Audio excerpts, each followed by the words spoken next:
want to read out of 1 Corinthians 13. It says, "Now we see things imperfectly, like puzzling reflections in a mirror. But then we will see everything with perfect clarity. All that I know now is partial and incomplete, but then I will know everything completely, just as God now knows me completely. Three things will last forever: faith, hope, and love. And the greatest of these is love." That's 1 Corinthians 13, 12, and 13. This is a quote from Love Does. It says, "Jesus says, go and do stuff, and we'll find out who I am and who you are along the way." As we've been walking through Love Does, this book by Bob Goff, and 1 Corinthians 13, I've just been so struck by the way that when you experience God's love for you in a real way, you will be transformative in your life. You can't help but change how people think about themselves and how they think about who God is. You can't help but change that when you love extravagantly and sacrificially because you've received it from God. And this is so evident in Bob Goff's life, and so I'm so excited that he'll be here actually live this weekend. But I want to read this passage from Love Does. It says, "I'll spare you the details of the trip. Just know that it involved a lot of water, some stinky dudes, overblown stories of manhood, and lots of canned meat and chili." This is a story about a sailing trip he took. It says, "Just when we came to the end of our supplies, we sailed across the finish line, just off Diamond Head and into the marina. It was a few hours before dawn. It had been 16 days since we set out from Los Angeles in our little boat, knowing very little about navigation. Suddenly, the silence was broken by a booming voice over a loudspeaker, announcing the name of our tiny boat. Somehow, the way he said it, we sounded like we were the size of an aircraft carrier. Then he started announcing the names of our ragtag crew like he was introducing heads of state. One by one, he announced all of our names with obvious pride in his voice, and it became a really emotional moment for each of us on board. When he came to my name, he didn't talk about how few navigation skills I had or the zigzag course I'd led us on to get there. He didn't tell everyone I didn't even know which way was north or about all my other mess-ups. Instead, he just welcomed me in from the adventure like a proud father would. When he was done, there was a pause, and then, in a sincere voice, his last words to the entire crew were these: 'Friends, it's been a long trip. Welcome home.'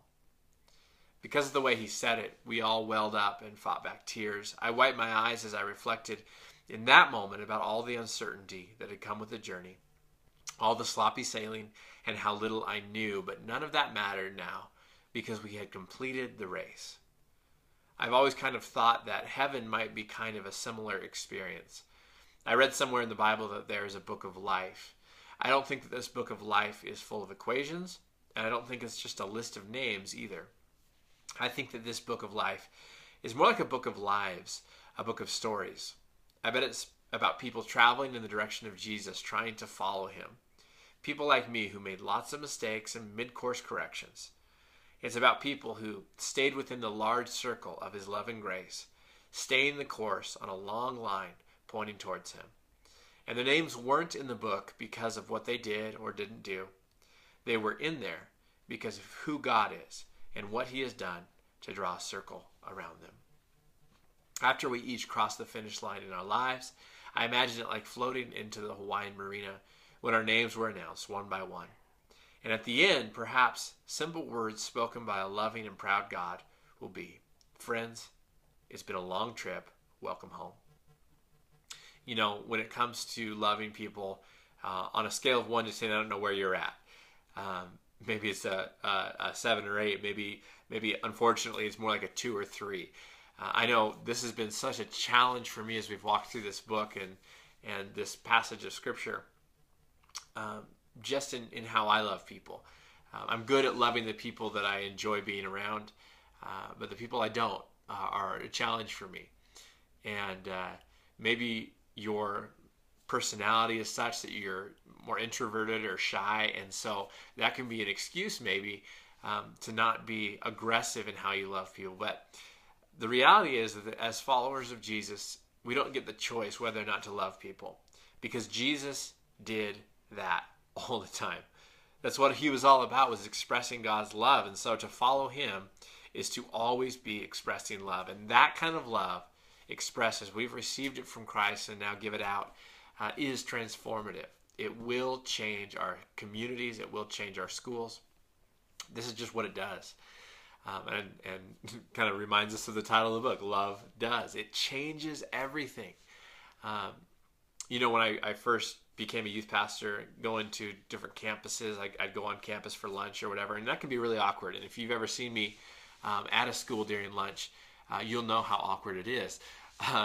Because here you are, you show up, everyone's trying to eat their lunch. It's not a long time to eat lunch, and so you don't really have time to stop eating lunch and have a conversation with your youth pastor. But here I am. I show up, and I remember some of the first times I'd go, and students in our youth group would see me and actively avoid talking to me, make eye contact, and then pretend they didn't, and turn and walk the other way. It was so awful and horrifying, and I'd walk away being like, maybe I shouldn't do this anymore. Maybe I shouldn't try to reach out and build relationship at school with these kids. And the truth is, when we think about going out of our way to love people, there's always a fear of awkwardness. There's always a fear that it won't be well received. But if we love the way Jesus did, we can't worry about that. It's not our job to manage how we come across. It's our job to love like he did and leave the results up to him.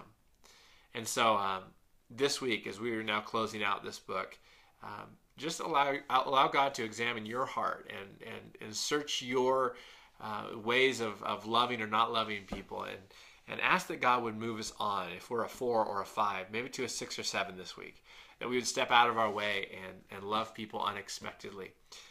And also, please come out this weekend. Let's hear Bob Goff speak live here at Westside Saturday night and Sunday, the 7th and 8th. And just see what God might do, even as a whole church together, as we embrace this concept of loving like Jesus has loved us.